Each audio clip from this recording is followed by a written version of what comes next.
DD किसान, बदलते भारत की शान।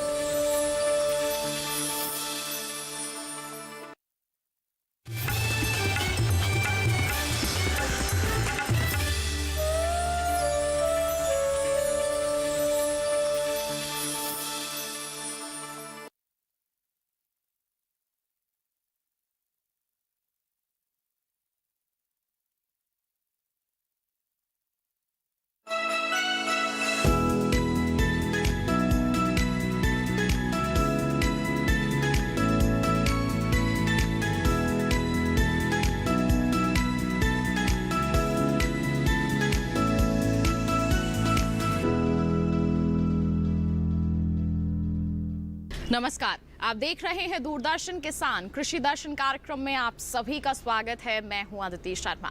कृषि दर्शन कार्यक्रम में हम आपके लिए लेकर आते हैं जानकारियां कृषि जगत से जुड़ी, क्या क्या नई नई गतिविधियां हो रही हैं, ये तमाम बातें हम आप तक पहुंचाते हैं हमारे इस कार्यक्रम के जरिए, जिसमें होते हैं हमारे 3 सेगमेंट्स, विज्ञान और किसान, कृषि स्टार्टअप और फार्मिंग इंडिया। तो फिर आइए आज के इस अंक की शुरुआत करते हैं।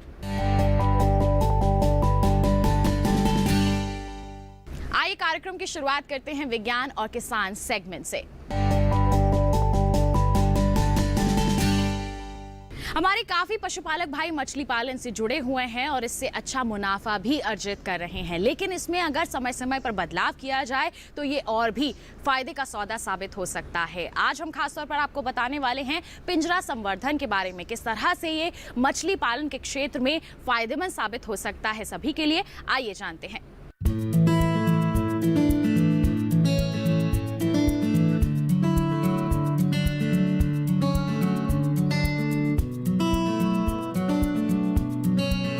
पिंजरा मीन पालन को अपनाने के कई फायदे हैं। उत्पादन में वृद्धि के कारण बढ़ती मांग को पूरा करना संभव है। तालाबों में परंपरागत तरीके से मछली पालन काफी खर्चीला होता जा रहा है और अनियमित तथा कम वर्षा होने के कारण ये तकनीक फायदेमंद साबित हो रही है।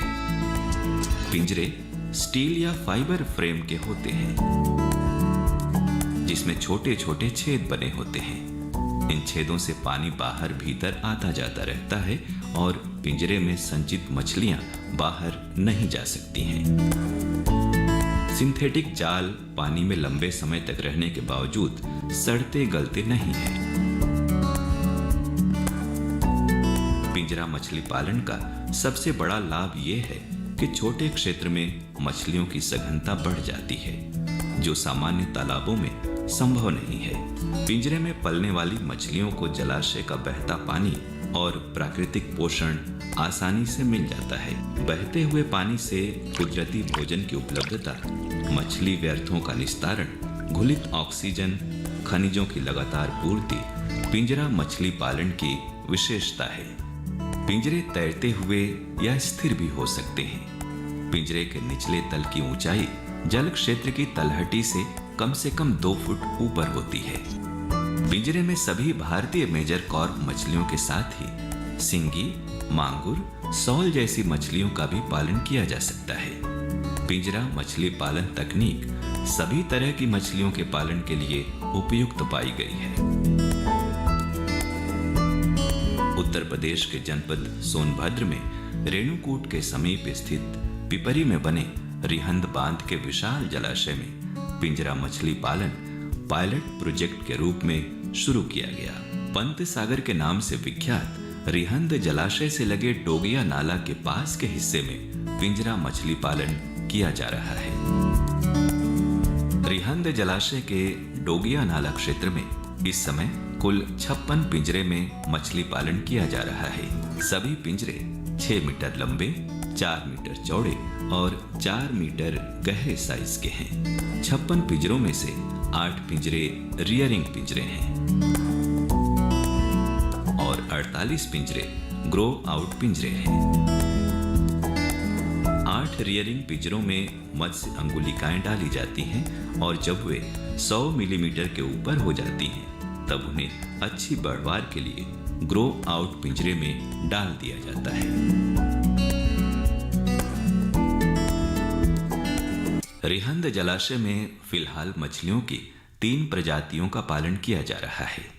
ये हैं कॉमन कार्प, ग्रास कार्प और पयासी।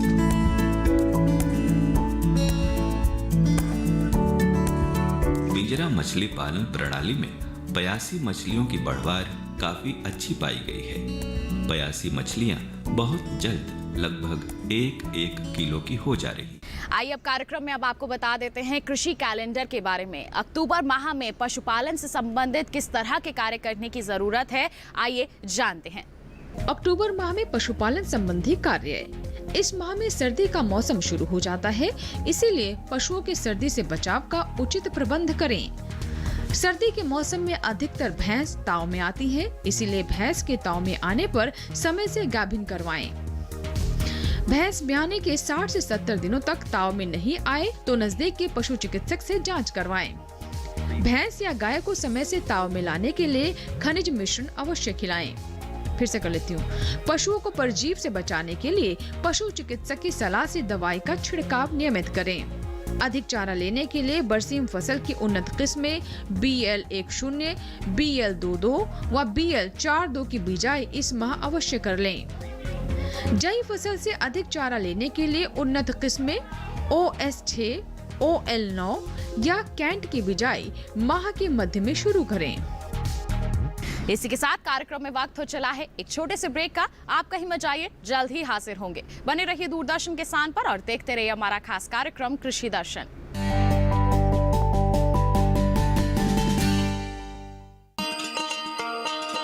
किसान भाइयों गांठ बांध लो, गांठ बांध लो। बात बहुत है काम की, समृद्धि के पैगाम की। मिट्टी के मिजाज को समझो, मिट्टी के हर राज को समझो। मिट्टी की तुम जांच कराओ, मुफ्त सॉइल हेल्थ कार्ड ले जाओ। कभी मुनासिब बीज लगाओ, सही किस्म की खाद ले आओ। जितनी जरूरी उतनी डालो, सही मात्रा खुद पहचानो। इसको अपना मंत्र बना लो, मिट्टी की सेहत तो जानो। बात बहुत है काम की, कम लागत अधिक वरदान की। किसान भाइयों गांठ बांध लो। आज ही मिट्टी की जांच कराएं। राज्य सरकार के कृषि अधिकारी से संपर्क करें और मुफ्त में सॉइल हेल्थ कार्ड पाएं। कृषि और किसान कल्याण मंत्रालय द्वारा किसान हित में जारी।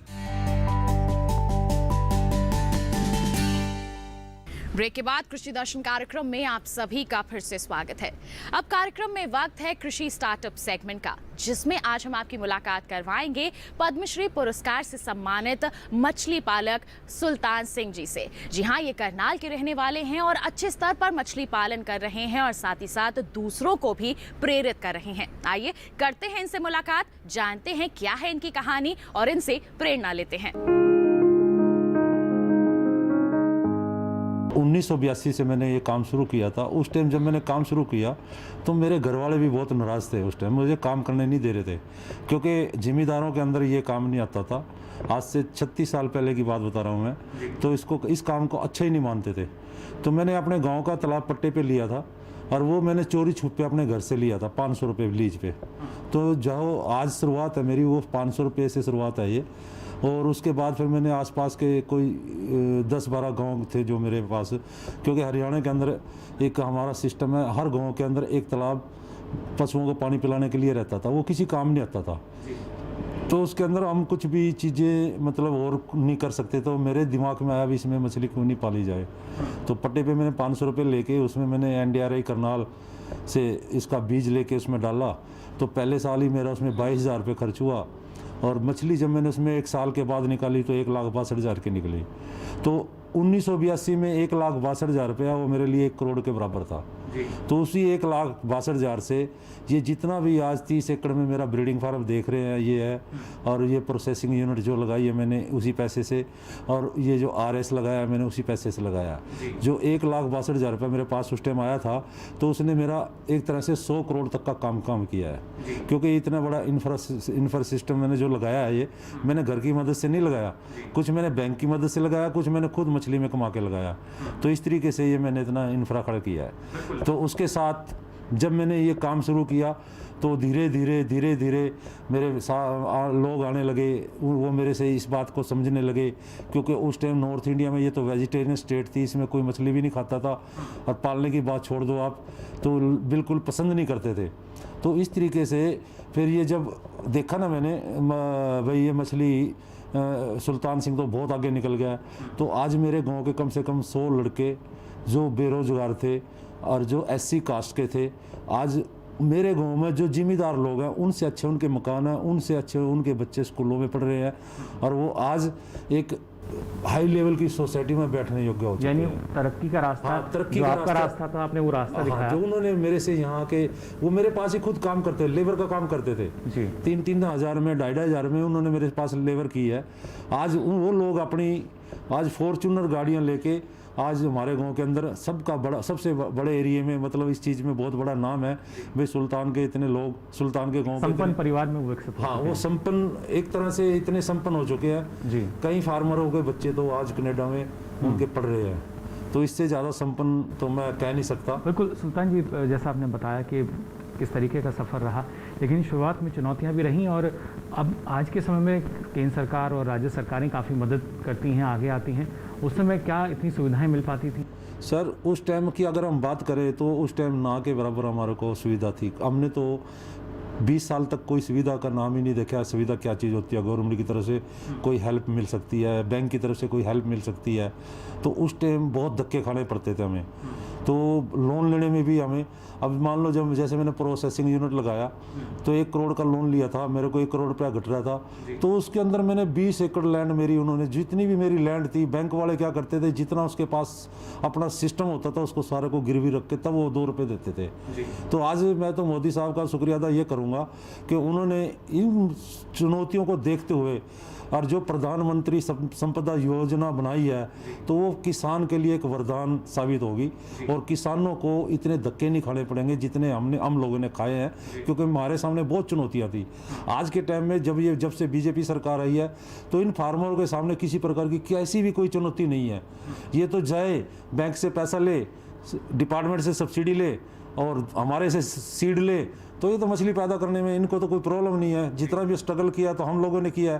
तो मेरा कहने का मतलब यह है, मैं तो इनका बीजेपी सरकार का बहुत ज़्यादा शुक्रिया अदा करूंगा जिन्होंने इतनी अच्छी अच्छी स्कीमें बना के और इतना फिशरीज के लिए इतना बड़ा बजट दे के तो इन किसानों के लिए इनको एक आगे बढ़ने का मौका दिया है। इस योजना का भरपूर लाभ ले सके और अपने काम को आगे बढ़ा सके। किसान भाइयों बहनों, जब आप खेती किसानी या पशुपालन से संबंधित कुछ कार्य कर रहे होते हैं तो बहुत से सवाल हैं जो आपके जहन में आते हैं। आपके ऐसे ही कुछ सवालों के जवाब दे रहे हैं हमारे विशेषज्ञ। आइए नजर डालते हैं। हम जो प्रोडक्शन बोल रहे हैं, मछली का प्रोडक्शन देश में जो लगभग 14 मिलियन टन हो रहा है, आप देखेंगे लास्ट 7 दशक में 70 साल में जो प्रोडक्शन 18 गुना बढ़ा है। जो 7.5 मिलियन लाख टन से आज हम बोल रहे हैं 140 लाख टन। ये सब पॉसिबल है जो हमारा जो किसान भाई ने खेती से तो प्रोडक्शन कर रहे हैं, उसके पीछे जो हमारा ज्ञान है, जो हमारा टेक्नोलॉजी हम निकास करते हैं हमारा रिसर्च इंस्टीट्यूट के द्वारा, जैसे कार्प कल्चर हुआ, कैटफिश कल्चर हुआ, श्रिम्प झींगा पालन हुआ, सब के विषय में जो शोध होता है, वो शोध से जो ज्ञान निकल के आता है वो टेक्नोलॉजी और फार्मर के पास पहुंचता है। मैं जस्ट आपको बताना चाहूँगा, जो हमारा 2-3 टेक्नोलॉजी को हम बात करते हैं, जैसे इंड्यूस्ड ब्रीडिंग टेक्नोलॉजी हुआ, जो हम इंजेक्शन देके मछली को प्रजनन करते हैं। जब पहले नदी से ड्यूरिंग ये जो जुलाई अगस्त में जब बाढ़ आता था, वही टाइम में नदी से जो मछली का बीज पहले कलेक्शन करते थे। आज के दिन में 100% जितना भी सीड प्रोडक्शन होता है सब हैचरी से प्रोडक्शन होता है। किसान भाइयों बहनों, फिलहाल कार्यक्रम में वक्त हो चला है एक और छोटे से ब्रेक का। आप कहीं मत जाइए, जल्द ही हाजिर होंगे। बने रहिए दूरदर्शन किसान पर और देखते रहिए हमारा कार्यक्रम कृषि दर्शन।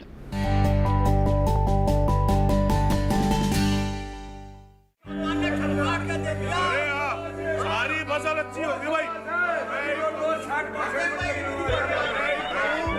भाई तो और अब एक जरूरी सूचना, देश के कुछ राज्यों में किसानों द्वारा बड़े पैमाने पर पराली जलाने से आसमान में धुंध छा गई है।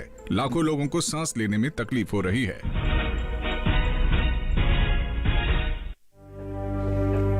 हर साल हम अपने ही घर फूकते हैं और तमाशे बनते हैं। ना, मैं ना मानता। ये काम तो बरसों से होता आ रहा है, अब ऐसा क्या नया आ गया? जे देख लो हमारे रतन काका, पिछले साल की पराली जलाने से जो इनकी खांसी उठी थी, जे अब तक चल रही है। और तो और हमारे सोना उगलने वाली धरती भी बंजर पड़ रही है। बेटा, तुम्हारी बात मान भी ले, पर एक बात बताओ कि पराली को ठिकाने लगाने में भी तो लागत आती है, और ये आग जलाने से ये काम आसानी से हो जाता है। काका, जे बात ना रही, हम कह रहे हैं। देखो, मेरे पास कुछ मशीनों की तस्वीरें भी हैं, मैं तुम्हें दिखाता हूं। जे देखो, जे है हैप्पी सीडर, जे है मल्चर, जे है जीरो टिल ड्रिल, जे है स्ट्रॉ चॉपर, जे है रिवर्सिबल मोल्ड बोर्ड प्लॉ, और जे है रोटावेटर। ये सारी मशीनें अब 50% अनुदान पे मिल रही है, और तो और कस्टम हायरिंग केंद्र लगाने पर सरकार से 80% का अनुदान भी मिलेगा। और ये संकल्प हमारे प्रधानमंत्री जी का है कि अब पराली कोई न जलाए और आधुनिक मशीनों का इस्तेमाल कर पराली खेत में मिलाएं और मिट्टी की गुणवत्ता को बढ़ाएं।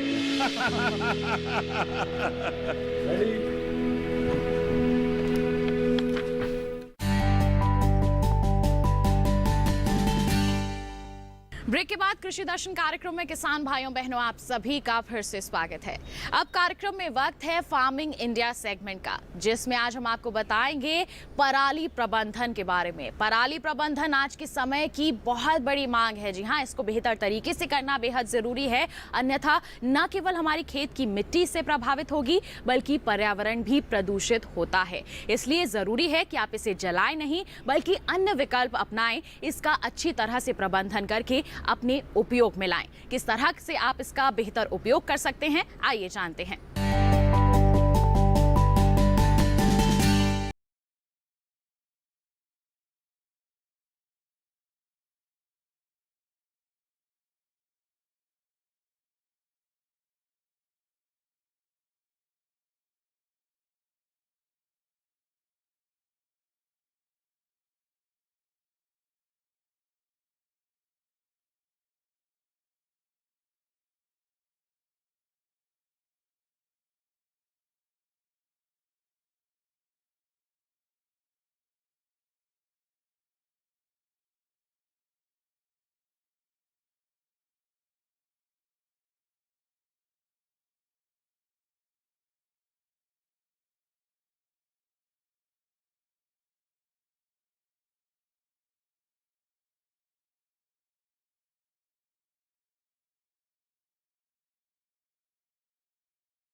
आज कोई पराली जलाने से जो नुकसान हो रहा है या हो सकता है वह जो है बहुत ही घातक है।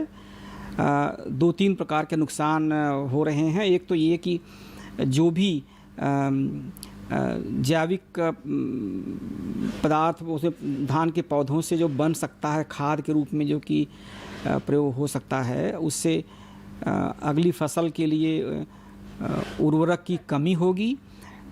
दूसरा यह भी है कि इसके जलाने से जो धुआं निकलता है हमारे समाज के लिए, स्वास्थ्य के लिए बहुत ही हानिकारक है, ख़ासतौर से उन लोगों के लिए जो कि किसी अस्वस्थता से पीड़ित हैं या दमा के मरीज़ हैं, सांस के रोगी हैं, उनके लिए ख़ासतौर से बहुत ही घातक सिद्ध हो रहा है। दूसरा यह भी है कि वायुमंडल में इतना धुआं निकल करके जा रहा है, विभिन्न प्रकार की गैसें हैं, उसके डिटेल में मैं नहीं जाऊंगा, जो कि मनुष्यों को तो, समाज को तो नुकसान करता ही है, जानवरों को ही बहुत बुरी तरीके से प्रभावित कर रहा है और उनके स्वास्थ्य के लिए बहुत ही हानिकारक हो रहा है। ऐसे उनके लक्षण दिख रहे हैं। और उनकी अगर दुधारू नस्ल की गाय हैं, भैंस हैं, बकरी हैं, पक्षी हैं, पशु हैं, सबको बहुत बुरी तरीके से प्रभावित कर रहा है। इसलिए हमें जागरूक हो करके हाथ में ला करके किसान भाइयों से अनुरोध करना चाहूँगा कि पराली को जलाएं नहीं, चाहे किसी भी राज्य में हो, उसको किसी तरीके से खाद में परिवर्तित करने के लिए अपना योगदान दें। और जो भी वैज्ञानिक तकनीकियाँ उपलब्ध हैं, जिसके प्रयोग से मैकेनाइजेशन के द्वारा, जिसके प्रयोग से इस पराली को, पुआल को आप खाद में उसी जगह जिस खेत में धान पैदा हुआ उसी खेत में खाद बना करके डाला जा सकता है। पराली जलाने से किसान के खेत को होने वाले नुकसान के साथ ही हवा में जहरीला धुआं घुल जाता है। कृषि वैज्ञानिकों ने किसानों को पराली जलाने के बजाय उसके उचित प्रबंधन की सलाह दी है। पराली को जलाने के स्थान पर इसे एकत्रित करके चारे के रूप में उपयोग किया जा सकता है। पराली को मशीन से काटकर हरे चारे में मिलाकर पशुओं को खिलाया जा सकता है। पराली विभिन्न उद्योगों में ईंधन का भी एक विकल्प है। कृषि के क्षेत्र में विकास हो सके, इसके लिए हमारी सरकार निरंतर प्रयासरत है और हाल ही में नए कानून भी इसके लिए बनाए गए हैं। आइए इनके बारे में विस्तार से जानते हैं, इन्हें समझते हैं, ताकि आप लोगों को इन्हें अपनाने में और भी ज्यादा आसानी हो सके।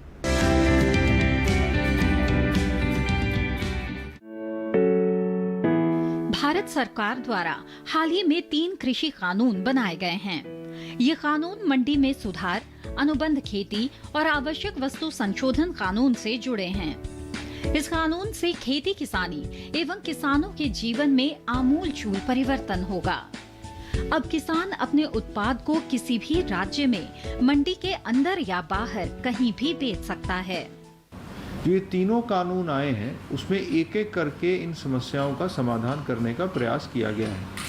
जो पहला कानून है उसमें ट्रेड एंड कॉमर्स का जो किसान की उपज का है उसको खोला गया, उसकी बंदिशें हटाई गई हैं।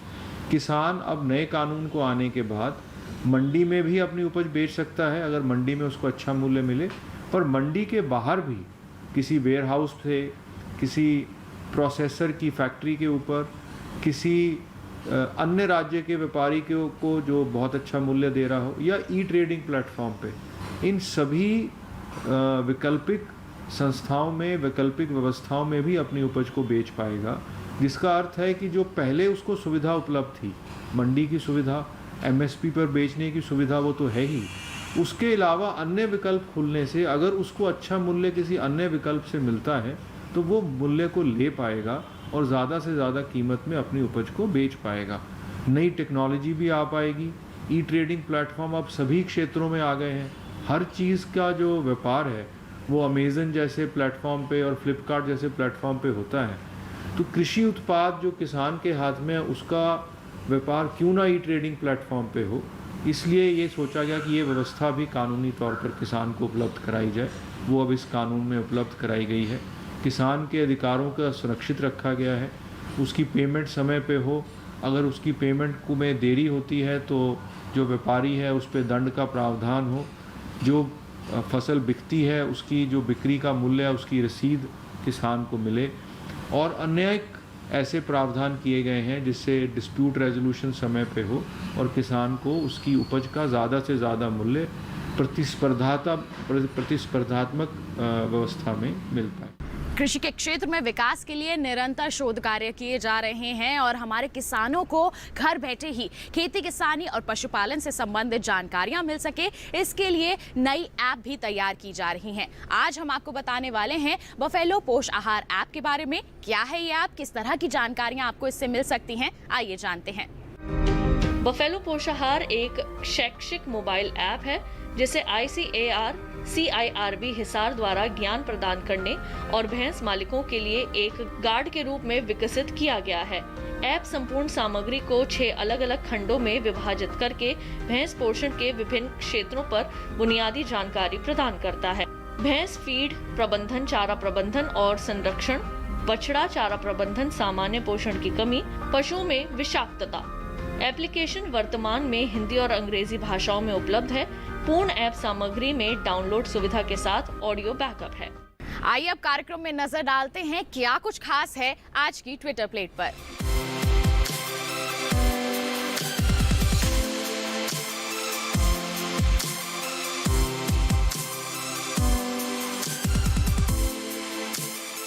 किसान भाइयों बहनों, हम सभी जानते हैं कि मौसम की जानकारी होना खेती किसानी में बेहद महत्वपूर्ण हो जाता है।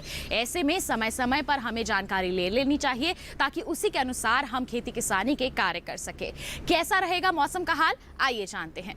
40 से 60 किलोमीटर प्रति घंटे की रफ्तार से हवाएं चलने की संभावना।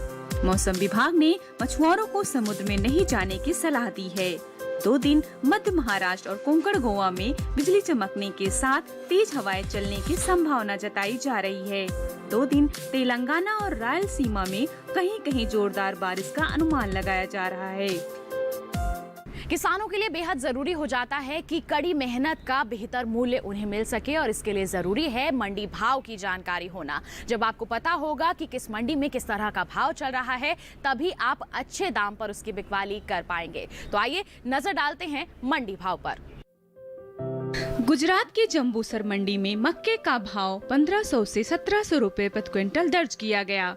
वहीं गुजरात की ही मेघराज मंडी में मक्के का भाव 1400 से 1625 रुपए दर्ज किया गया। अगर बात राजस्थान की मंडियों की करें तो यहाँ की ब्यावर मंडी में मक्के का भाव 1150 से 2000 रुपए प्रति क्विंटल दर्ज किया गया। यहाँ विजयनगर मंडी में 800 से 1851 रुपए प्रति क्विंटल दर्ज किया गया। वहीं लालसोट मंडी में इसका भाव 1600 से 2000 रुपए प्रति क्विंटल रहा। विजयनगर में इसका मूल्य 851 से 1815 दर्ज किया गया। वहीं उत्तर प्रदेश की मंडियों में मक्के का भाव कुछ इस प्रकार रहा। यहाँ की बलरामपुर मंडी में 1600 से 1650 रुपए प्रति क्विंटल, फर्रुखाबाद मंडी का भाव 1220 से 1300 रुपए प्रति क्विंटल रहा। वहीं गोंडा में 1480 से 1520 रुपए प्रति क्विंटल दर्ज किया गया। अगर हम लखीमपुर की बात करें 1300 से 1380 प्रति क्विंटल दर्ज किया गया। तो किसान भाइयों बहनों, ये था हमारा आज का कार्यक्रम कृषि दर्शन। हम उम्मीद करते हैं कि आज के इस कार्यक्रम में कृषि जगत से जुड़ी जितनी भी महत्वपूर्ण जानकारियां हमने आप तक पहुंचाई हैं, उनसे आप जरूर लाभान्वित होंगे। अगले अंक में मुलाकात करेंगे आपसे कुछ नई और महत्वपूर्ण जानकारियों के साथ। तब तक के लिए हमें दीजिए इजाजत। आप बने रहिए दूरदर्शन किसान पर। नमस्कार।